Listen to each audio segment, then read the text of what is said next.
Hello guys, good morning, happy Sunday to all. So ang atong himuan karon guys kay Sunday man maghimo ta og special nga putahin na pod nga isda gyapon sa tamang karni para healthy ba o maghimo ta karog adobo nga tawag ani tuna, ulo sa tuna atong himog adobo. So stand by guys, kita taw niya atong himuon na karon. Let's go guys. Mao ni atong main ingredients guys, ulo ug panga sa tuna, and then mao na atong spices, siling labuyo, kumpleto na siya guys. So natong buhaton is magpainit ta og kaha, ug init ng kaha ibutang na to ang oil dayon, and then butang na to ang garlic ug ang atong bombay, ginger, and then siling labuyo na i-chop. Dito na to siya guys, ug atong ikaraw, atong i-mix na siya. Then mag golden brown na gani, atong isunoday na to ang atong ulo sa tuna. Hinahinay lang ta pagmiksa na guys para siya mabungkag. So ato lang siya pasagdan nga maprito na siya gamay niya atong takloban para di makagawas ang baho. And then pag tanan na to nga 3 minutes na, ato siyang hinahinay og bali dayon ang pikas nga side. Ato po din siyang i-fry po hinahinay. Tikar lang ta guys nga di siya mabungkag.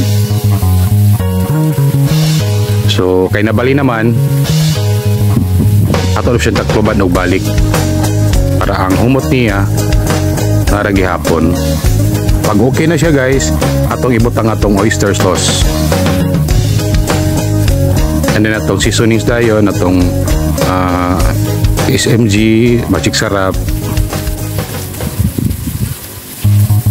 then ang atong black beans.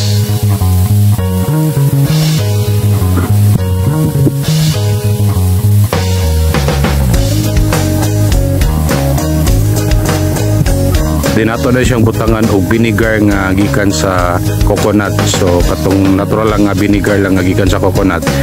Then half cup of water. So ato lang siyang stay guys nga magbukal within 10 minutes. So ato lang sa siyang takloban.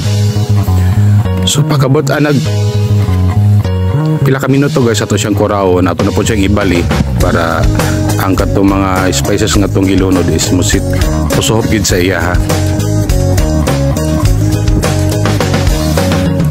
Then nahuman na to mix guys, ato na po siyang takloban pagbalik. Mga 10 minutes na siya dayon, pahubas na siya sa katong sauce nga atong gibutang. Pag inganin ang resulta guys, okay na siya guys, good na siya. So ato na lang i-mix dayon, and then pwede na nato siya dayon nga haunon sa atong kaha. Humot kaya siya guys, unya bigid bidli. So mao na ni atong finished product guys, mao na yung atong hot and spicy ulo ug panga sa tuna. Lami kay ni guys. So happy Sunday sa tanan, enjoy eating. Og ato pa siyang parisan dek adobong manok guys, og inunonan sa mga Bisaya, inunonan. Dami kay na guys. So happy eating guys, happy Sunday. This is your Kuya DJ. Be happy life always. God bless us all.